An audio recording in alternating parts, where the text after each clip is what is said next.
Hello, I'm Daniel, and welcome to the Emunah Project. We here at the Emunah Project are continuing our series of videos with respect to information, education, and inspiration. And at the time of this recording, we are in the week of Hanukkah. And I figured it's a good opportunity to discuss some things about Hanukkah, specifically the Hanukkah menorah. I've got one over here, Hanukkah menorah. Now, a Hanukkah menorah is called a Hanukiah. The menorah, of course, was in the temple. The seven-branched lamp was very large and was in the temple. This spin on the menorah, this kind of menorah, this lamp, has 8. 4 on one side, 4 on the other, and 1 in the middle. Or 8 in a row and 1 on the side. The one, there's 8, and then there's one which has to be distinguished, usually by height. It's got to be different from the rest. They can't be 9 in a row. That's one thing. There's different kinds of menorah. Some are like just like a straight piece of a line of lamps with one off to the side or one in the middle. Some are like this. Some are in a V shape. Some are in like the semicircular shape.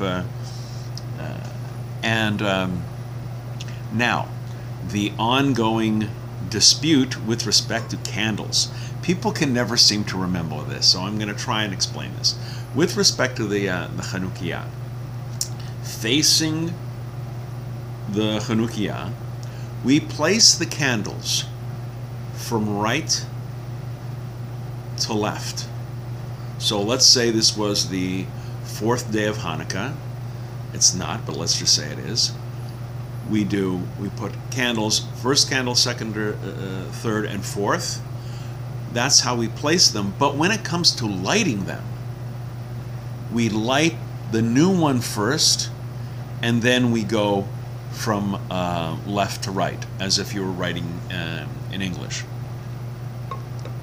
So you place them as if you're writing in Hebrew, but you're lighting them as if you're lighting them in English, lahavdil. So there's all sorts of symbolism in a menorah and in the lights, but I want to bring out a couple of things that are meaningful to me. First of all, one of the lessons we can learn about from the Hanukiah is we start with one candle.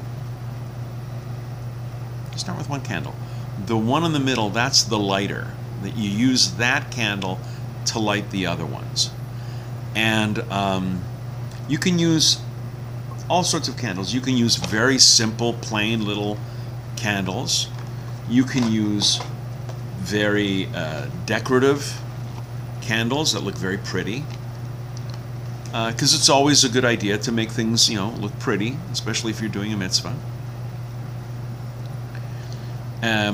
You light from left to right.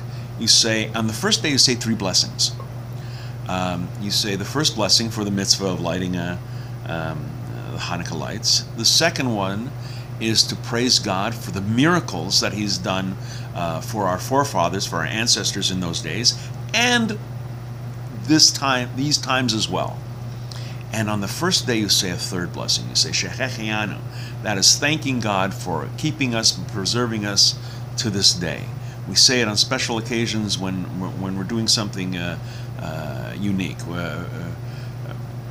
lighting Hanukkah candles, when we eat matzah and Passover for the first time, when we put on new clothes, stuff that we bought for the first time. We'll say Shechechianu. So those are the blessings, those are the lightings. Now, what can we learn? Getting back, the first candle, one candle. We start with just one. That's all, just one. And then the next day we add one more. And another and another. And before you know it, the whole Hanukiah is filled with candles and filled with light. So what do we learn from this? Well, when you're becoming observant, when you're trying to live according to God's will, start off slow. Start with one candle. And then When that one's taken care of, then you add a second candle, and then a third. And by easing into it, it will take. It will grab a hold of you, you will get used to it, you'll start to like it, and you'll start to want it. When you're becoming Sabbath observant, when you're becoming kosher, don't try to kosher your kitchen and do everything right all at once. Don't try to do every single Sabbath law. You're gonna mess it up, you're gonna get frustrated, and you're gonna stop. Just like the Hanukiah, start with one candle, and then another. And then next time you'll try another. And then eventually, before you know it, all the lights will be lit. Another thing about starting with one light. Unlike other mitzvahs that are done in the home, Shabbos dinners in the home, everything, seders are done in the home. This mitzvah, lighting the Hanukkah, we put it in a window or we put it outside the front door. The whole purpose is for others to see it, that the light should go out into the world. And even with that first light,